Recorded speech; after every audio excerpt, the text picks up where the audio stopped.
বের বোর কথাটার আগে আমি ব্যক্তিগতভাবে আসিফের সমালোচনা করতে চাই যে 3 দিন আগেও তুমি বাবা চপ্পল পরে পায়ে হাঁটতা, তাই না? এখন তোমার কোথাও যেতে হেলিকপ্টার লাগে, লাল গালিচার কার্পেট লাগে, দিতেই পারে, কিন্তু তুমি তো অন্তত মাথায় রাখা দরকার ছিল যে তোমরা আগামী দিনে যেই লিড করতে যাবা, ছাত্রদের দল ক্ষমতায় আসতে যাবে, তোমরা এখান থেকে এখানে যেতে, তুমি তো বাবা আগে হয়তো লুঙ্গি পরে হাডু গুসলাং দিয়ে নামা যেতে পানির মধ্যে, তাই না? গ্রামে পোলা পাইন, গ্রামে বড় হইছো।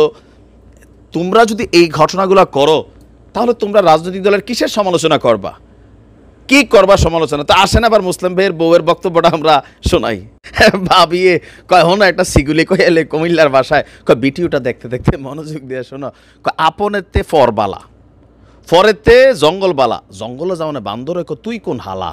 হ্যাঁ, মানে জনগণের টাকায় কি পরিমাণ পোদ্দারি পানা আমগো উপদেষ্টারা কর্তাছে আলায় দেখা মাথার রগ রোগালা ছিঁড়ে গেছে গো ভাই। ভাবা যায় তিনারা সংস্কার করবেন।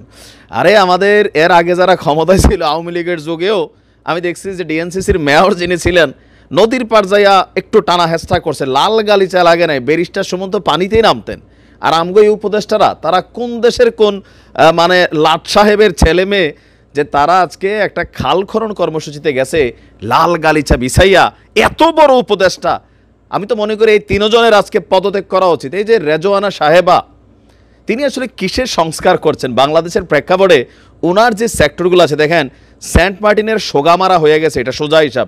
9 মাস ওইখানে মানুষ যাইতে পারবে না। ওই এলাকার মানুষ কী খেয়ে বাঁচবে? পর্যটন ভিত্তিক একটা এরিয়া, মানে ওনাদের যা মন চায় তাই করতেছে। আজকে তো এটা দেখা আমার মতন অনেকেরই হজম হয় নাই। কেন হজম হয় নাই? দেখেন, আপনারা তো একটা আইডলিজম সৃষ্টি করতে আসছেন যে আগামী দিনে সরকার কিভাবে চলবে। আপনি পায়ের মধ্যে কাদা লাগাইবেন না, জনগণের টাকা দিয়া বেতন নেবেন, তারপরে আপনি এই ধরনের সুযোগ সুবিধা করবেন।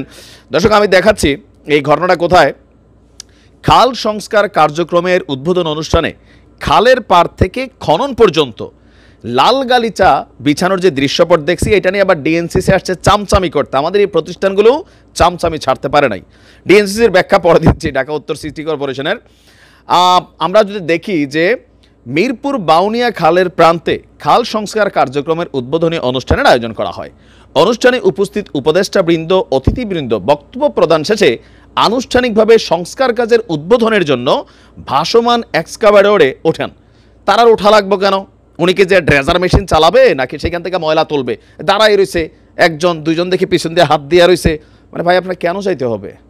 আপনাদের তো বোঝা উচিত যে আওয়ামী লীগের এমপি মন্ত্রীরা বড় লাট সাহেবগিরি দেখাইছে, তো আপনারা কোনটা দেখাইতেছেন? কোনো তো দলীয় পরিচয় নাই, ব্যাকগ্রাউন্ডে কিচ্ছু নাই, খালি ডক্টর ইউনূস দয়া করে নিজের এনজিও ব্যাকগ্রাউন্ডের যা আছে সবাই এনে গণহারে সেট দিছে।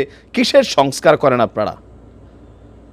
আমরা যদি দেখি, সাংবাদিকদের পক্ষ থেকে জানতে চাওয়া হয়েছে যে এখানে কেন লাল কার্পেট বিছানো হলো। ডিএনসিসি বলছে যে যেখানে ভাসমান এক্সকাভেটর রাখা হয়েছে তা কোনো স্থায়ী পন্টনে স্থাপিত নয়, বরং একটি অস্থায়ী স্থানে রাখা হয়েছে। এছাড়া এক্সকাভেটরে ওঠার রাস্তাটি অনেক ঢালু এবং কাদামাটির হওয়ায় এক্সকাভেটরের ফ্লোর পিচ্ছিল থাকায় অতিথিদের নিরাপদ যাতায়াত নিশ্চিত করার জন্য এবং চলাচল এলাকা দৃষ্টিগ্রাহ্য করতে একটি লাল কার্পেট সদৃশ ম্যাট ব্যবহার করা হয়েছে। কেন?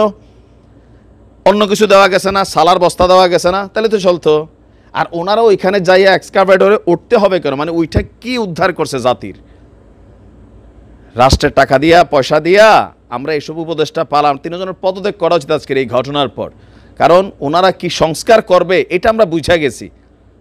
ডক্টর ইউনূস সাহেবের যে ইন্টেনশন আর ওনাদের যে ইন্টেনশন, মানে লাট সাহেবই। ডক্টর ইউনূস সাহেব মাশাআল্লাহ 666 কোটি মাফ করে নিচ্ছে, কিন্তু ওনার পুষা গেছে ভাই। জাতির কিছু পুষুক না পুষুক। আর যে রিজওয়ানা খালাম্মারা দেখাই দিছে যে আগামী দিনে যেই সরকার ক্ষমতায় আসবে এরকম উদ্বোধনী অনুষ্ঠানে কিভাবে যাইতে হবে। তারা তো উদাহরণ সৃষ্টি করে গেল, পরে কার সমালোচনা করবেন আপনি? এরা করবে রাষ্ট্রের ভবিষ্যৎ সংস্কার। জাতির বুঝ হয়ে গেছে, পদত্যাগ করেন খালাম্মা।